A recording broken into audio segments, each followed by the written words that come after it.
my full-time job became managing Puff, and I was doing other things. So even when I let Puff go, for the whole time he was let go, he was always on payroll. I never stopped paying him until he found his next spot. His artists were always still getting per diem, because I didn't do it to hurt him, but Obviously. I knew it was time for him to grow. And the only way he could grow was if he was going to have the same kind of corporate conversations that I was subjected to. And then he would understand what he could and could not do.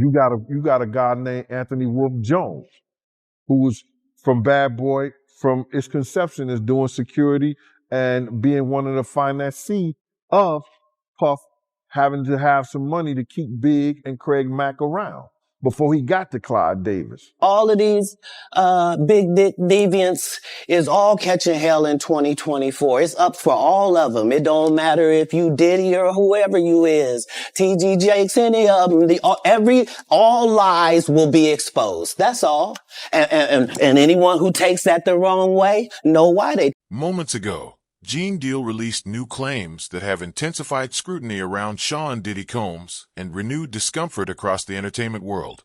Deal, who once worked closely with Combs as a personal bodyguard during the Bad Boy Records era, says the public only saw a carefully managed image. According to him, the real story involves learned behavior, powerful influences, and an industry that often chose not to intervene. Deal argues that the actions now being questioned were not sudden or isolated. He believes they were shaped early in Combs' career, encouraged by mentors, and reinforced as success grew. From the Uptown Records period through Bad Boy's rise, Deal describes an environment where ambition frequently outweighed accountability. These statements follow Combs' October 2025 conviction and 50-month sentence, a moment many see as a turning point. Deal says this discussion goes beyond one individual, pointing instead to systems, cultural moments, and silence that allowed problems to grow unchecked. This, he stresses, is not gossip. It is about power, responsibility, and how long influence can delay the truth. Gene Deal, let's get right into it. Diddy, he got indicted. You called it, man. A few weeks ago, you was on the platform, and you said that he was going to get arrested in September. Yeah, man. Anybody who in law enforcement or people know the law, when Homeland Security ran up into his house, people will tell you, or people knew that it was just a matter of time that they was going to indict him and bring him in to see the judge, bro. It was just a matter of time. I just figured out with the grand jury and their different sessions and stuff like that, and then what one of the witnesses told me, I just figured it out that it was going to be around September that they were going to bring him in, bro. People might not understand. It's difficult when you see a brother that has so much promise become an icon as far as in the music business and stuff that he did, to turn around and just tear his whole life down. But it's all because of his mentors and the people that trained him and taught him the music business. You know, it's all about the people who trained and taught him the music business, because Puff wasn't, he wasn't born a monster. You know what I'm saying? He was made into a monster, brother. Do you understand what I'm saying? He was made into a monster from the stuff that happened to him, the things that he had to do. You understand? The things that he had to do to become who he is. You know what I'm saying? You know, it's like this, brother. You never like something so much that you can't do without, and you never be willing to do anything to get where you want to be at. You got to have principles. You got to have morals. You got to keep with that stuff. And in that music business, a lot of that stuff get thrown out the window. You understand? And that's what happened to him. He started doing the things to other people that was done to him. To keep it frank, he was doing the things to other people that was done to him. And it is what it is. You got to know better. And if you know better, you will do better. When he was in New York City, he was like that gecko from the Geico commercial. Then he turned and started when he lived in Cali and Miami, he turned into Godzilla. I would see him talk about how he using drugs. He was never like that. Smoking cigarettes, smoking weed and everything like that. He turned into something that you could consider a monster, bruh. Then he started doing things to people, you understand, that he learned. That's a learned behavior, bruh. Now, I'm not saying that he may have been doing a couple of things here and there with women, stuff like that in New York, but the things that there's talking about that he was doing, bringing in prostitutes to have sex with his girl and all that stuff like that, that was some crazy stuff to me, man. So I'm just looking at this whole thing, man, and you had asked me, and we don't have these conversations like most people do. We're going to go back and you're going to tell me what, we're going to talk about this. You said, I'm going to ask you how you feel, bro. Gene Deal's main point is direct but weighty. He believes Diddy's behavior was shaped by observing powerful figures ahead of him. Deal says that during Diddy's early days at Uptown Records under Andre Harrell, he was reserved, watchful, and eager to learn. According to Deal, Diddy studied how influence was used and who controlled the room. He compares that phase to quiet observation. Later, as Diddy gained status and expanded his reach from New York to Los Angeles and Miami, Deal says that careful observer transformed into a dominant force, applying the lessons he had learned once real power was in his hands. Artist in the building, right? Because Puff, as an executive, he really is a very artistic guy. He can make videos, he can style. So I started to branch out in the movies and the television. So then Puff wouldn't really listen to anybody but me. So my full-time job became managing Puff. And I was doing other things. So even when I let Puff go, for the whole time he was let go, he was always on payroll. Mm-hmm. I never stopped paying him until he found his next spot. His artists were always still getting per diem. Because I didn't do it to hurt him, but obviously, I knew it was time for him to grow. And the only way he could grow was if he was going to have the same kind of corporate conversations that I was subjected to. Mm-hmm. And then he would understand what he could and could not do. And the final straw for me was when MCA wanted me to not put out the Biggie Smalls album because they didn't like the subject matter. And they wanted me to tell him he's got to change his tone. And it wasn't up to me, I felt, to tell a generation what they could and could not do artistically. Mm-hmm. So I knew it wasn't going to work because he was coming from a new space and a new era. The Dr. Dre Chronic album that came out, and that was a major influence over music.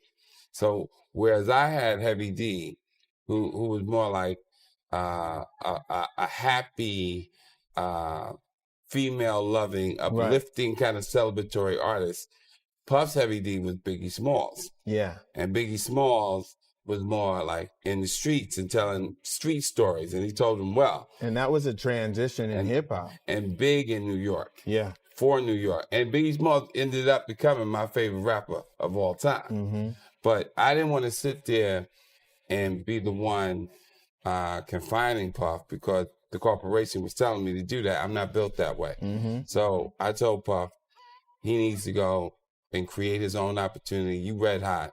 I'm really letting you go so you could get rich. Yeah, and he did, and you guys together, you did as... Deal claims that influential executives, such as Andre Harrell, Russell Simmons, and Clive Davis, helped create cultures where troubling conduct was treated as normal.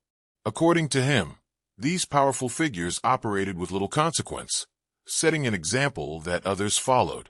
Deal says he saw situations firsthand that raised serious concerns and left a lasting impression on him. Looking back, he believes those experiences influenced how Diddy came to view authority, privilege, and personal limits. I seen Puff on camera smoking a cigarette, and I said, that's not the Puff that I know. To smoke a cigarette?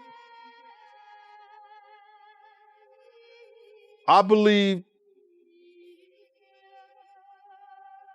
that opioids addiction changed his whole life and changed who he was.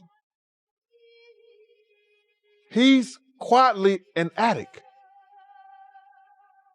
So is he responsible for some of the shit that he did? Because of his addiction, yes, he is. But it has a lot to do with drugs, bro. And that brother might need some help. Well, do you see any legal problems coming from any of this? It's based on what they find in discovery. We know that we have people that's putting a civil suit against them. We know there's people that's putting a civil suit against them. But in that civil suit, if they find something criminal, then there might be a prosecutor who say, yo, listen to me. I want to bring this in. Deal claims that drug use, mistreatment of women, and exploitative practices were treated as normal behind the scenes. Once Diddy gained real power, he didn't just follow. He escalated. Private events grew more extreme, loyalty was demanded, and silence was rewarded. Deal stresses this doesn't excuse Diddy, but it shows how unchecked power spreads. He holds Diddy accountable while also pointing to the culture that shaped him, that he recalls the 1991 City College charity basketball tragedy, where 9 people died, including teens. Deal says it reflected negligence, ego, and poor planning, and that his security team was removed beforehand while exits were mishandled and money prioritized over safety. Deal also criticizes 50 Cent's December 2025 Netflix documentary, claiming it avoided deeper accountability, leaving out key figures, timelines, and footage that could have changed public understanding. 50, how'd you get it, and what does that scene show? Well, I mean, you know, you're a journalist, Harvey. Harvey, you would not disclose your sources. We usually don't. Yeah, but I got it. Yeah. What he said. and what do you think it conveys? Because we see someone trying to pull the strings and talking about, he would say affecting, others would say manipulating the public views of the allegations. I think that, you know, one big theme of the series is to go behind the scenes to really understand how brilliant you could say Sean Combs is at marketing, at owning his narrative, controlling the narrative at all times. And so why would that stop, you know, when his life is on the line? So I think that, you know, on its face, that's what it is. But as you get deeper in the film, you start to realize, you know, perhaps how some of these tactics, you know, how they really came to present themselves, you know, during the trial. You show that, his abilities, his early rise. Right. Alexandra, you also give time to victims of the alleged abuse. Some of the cases are in different procedural postures. And you show victims who were women and men. Why is that important? Because, you know, victims of sexual assault, sexual violence, you know, gender should not be a part of that conversation. When you are a victim, you are a victim. And I think that, you know, this series was a platform in a way for these alleged victims to come forward, give their truth, put context to their situations when so much of it was ripped out, you know, and we just the world was going for the salacious headlines, and they really had the time to tell their story. Yeah, and the film takes us way behind the PR or propaganda machine. You see Diddy the day he's finding out about new suits against him while he's in New York preparing for a possible criminal arrest. This is another moment from the video that 50 said he won't tell us where he got it. Deal says he refused to take part in projects unless he and other essential voices were properly compensated. When his terms were rejected, he walked away, believing it led to a version of the story that was safer but incomplete. For Deal, the issue isn't money. It's history being rewritten. He argues that when documentaries skip uncomfortable truths, they end up protecting the system instead of exposing it. Many now see Cat Williams' 2024 club interview with Shay Shay as almost prophetic in this context. All of these big dick deviants is all catching hell in 2024. It's up for all of them. It don't matter if you Diddy or whoever you is. TG Jakes, any of them. All lies will be exposed. That's all. And anyone who takes that the wrong way, know why they take it the wrong way. Deal links Cat Williams' jokes and warnings to events that later surrounded Diddy. Williams never directly accused anyone but made pointed comments, naming figures like Jay-Z, Steve Harvey, Tyler Perry, and Kevin Hart, not as criminals, but as people who may have benefited from silence, favors, or industry protection. Deal cautiously supports this idea, noting he cannot prove wrongdoing and no charges exist as of January 2026. Still, he claims many attended gatherings, accepted advantages, or stayed quiet when speaking out might have mattered. The most striking point involves leverage through fear. Deal and Williams suggest that silence, whether real or exaggerated, often kept people in line. This perspective has reshaped how audiences see celebrity relationships. With Diddy now sentenced, Deal believes more people are uneasy, not because of crimes, but because of what they ignored. Deal returns repeatedly to one theme. While Diddy rose, many around him fell.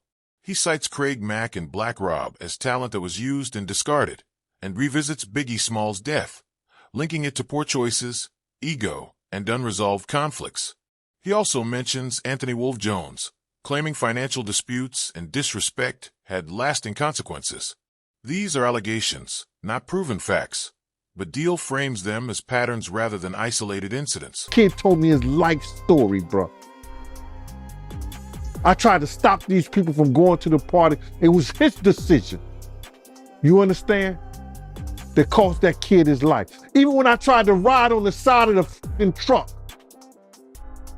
he gonna tell me, yo, Gene, if you don't get in this car, you ain't gonna never work again for Bad Boy. I should have said, F Bad Boy, and did what I knew to do. You understand? That kid lost his life. It wasn't my watch, but I was there. He had his own bodyguards, but I still was there. I knew something was gonna go down. I was willing to ride on the side of the damn car so I could save this kid's life. Now, my man go to him, ASAP Ferg father. He goes to him. Yo, Puff, blase, whoop-de-whoop. I gotta have this, or these guys it's gonna be a problem in the street. Here go this. You can use this until I can get it back to him. This nigga said, what? I can't do that. Understandable, whatever the situation was. My man died the day after my birthday. Turned around, tell Wolf, I'ma give you your $300,000. Wolf is the one who brought me back into Bad Boy, or brought me back into Bad Boy, because I was there before Wolf himself. Wolf's mother let me hear something that the what they call it, the drug enforcement, the prosecutor from Atlanta, that Puff told Meech, go ahead and do what you gotta do, when him and Wolf and them was beefing outside. I heard Wolf say out of his mouth, I'ma show you them niggas ain't that. I knew he was building up the atmosphere between Meech and Wolf to go at it. Do you hear me? Wolf get killed by some kids from BMF. Actually, the dude that he put down with BMF. This nigga brags about cussing Wolf's mother out. And I'm gonna call his name out. He bragged to his cousin, Ak. So you niggas in New York, if y'all don't believe what I'm saying, ask Ak. If Wolf was alive, the way he loved his mother, we wouldn't be talking about Diddy today. I say this dude, even after all that, I still say this nigga. Deal says Diddy often put image and control above people. Once someone stopped being useful, they were pushed aside, a part of his legacy many avoid discussing. Now that Diddy is serving time, Deal believes the conversation should go beyond punishment. It should prompt reflection. Who gained from staying silent? Who participated? And who ultimately suffered? As Deal's claims continue circulating, attention is turning to the broader circle of celebrities connected, directly or indirectly, to Diddy's private gatherings. Over the years, these events weren't just parties. They were exclusive spaces where influence, opportunity, and power quietly intersected. He got off. See, I didn't talk about Tyler Perry. I didn't really talk about Puffy. It's some stuff I'd be like, okay, let me see what happened with this. Cause I don't want to be one of them people who say this about somebody and then have to eat crow later on. Right. Let me give you some examples. There was something going on when we had that discussion about Chris Webber. Right.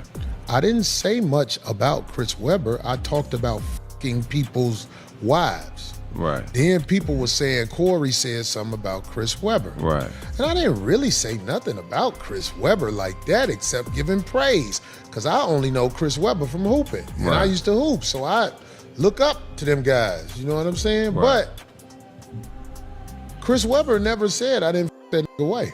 Right. There's things in the news about Tyler Perry. I'm not gay no more. I want to tell Tyler Perry this. I would love to come work for you, Tyler Perry. Who's next? Y'all don't see the lineup? Oh, yeah, no. Yeah, we see the lineup. I'm just waiting to see who's next. Jay-Z is setting Diddy up.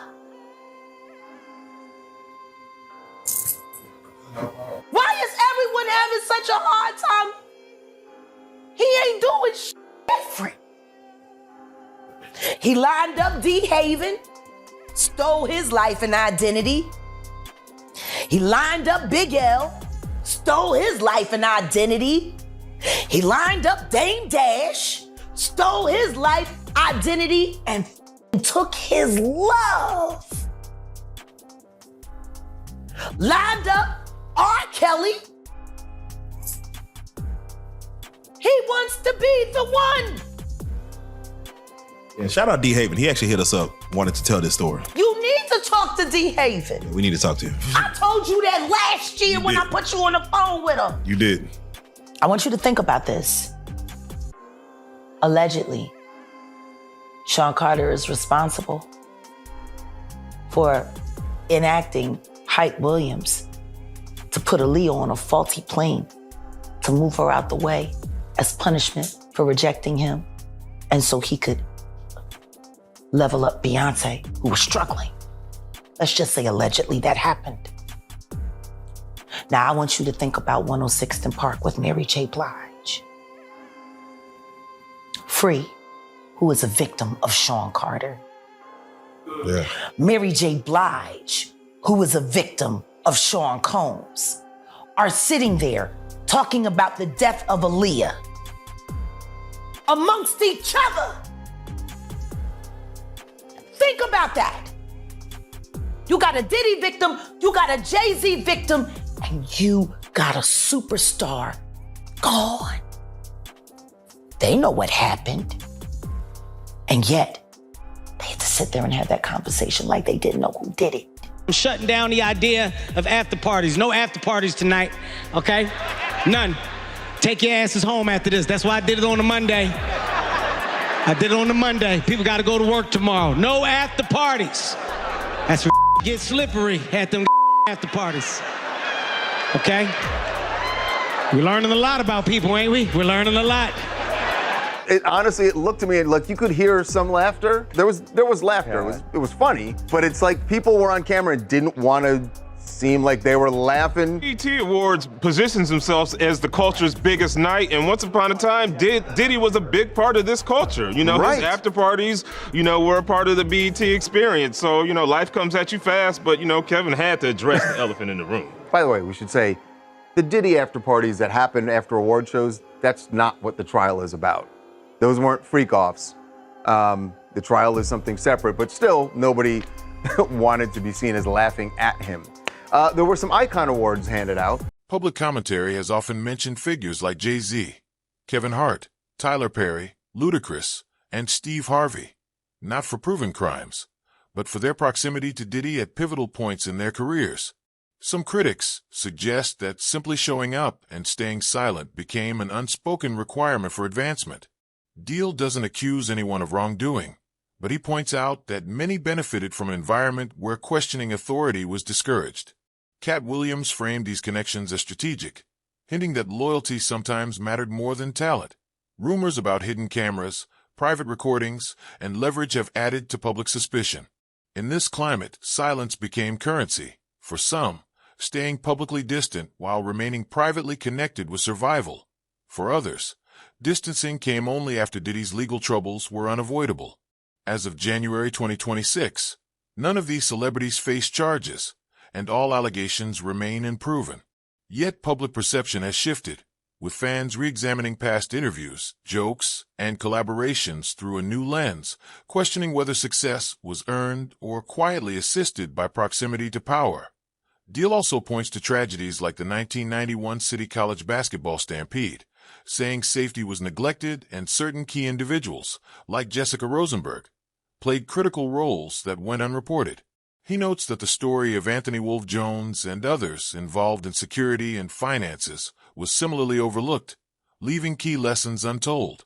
Beyond celebrities, Deal suggests politicians, royalty, and even preachers attended some gatherings, and he believes private recordings may exist, documenting these interactions. For Deal, the story is bigger than Diddy.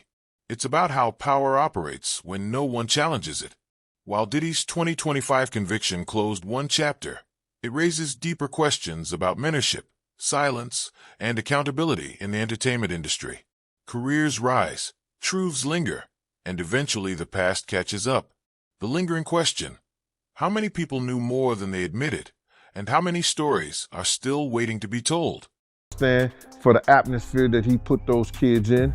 You got a guy named Anthony Wolf Jones, who was from Bad Boy, from its conception as doing security and being one of the financiers of Puff having to have some money to keep Big and Craig Mack around before he got to Clyde Davis. You know what I'm saying? They wasn't able to tell that story because they didn't have no intel on that story or what went down, or they didn't do their investigations right, which he also led up to the reason why Wolf ain't here today. You understand? They didn't tell that story. They didn't tell a story about Jessica Rosenberg, who was at the City College situation. You understand? When it was Puff, Heavy D, and Jessica. You know what I'm saying? Jessica was the reason why those kids lost their life, because she locked the door on those kids running down the steps. You understand? You could see her name in a news article, but they didn't mention nothing about her taking place, but they try to put Heavy D, God bless the dead, out there, and they put Puff out there. You know what I'm saying? She should have been the main one, because she is the one who locked the door on the kids. You understand? She is the one who locked the door on the kids, and all those kids lost their life. Had she not locked those doors, not one kid would have lost their life. Not one kid would have lost their life. And that's what happened. I don't think it's only celebrities going to be shook. He had politicians in there.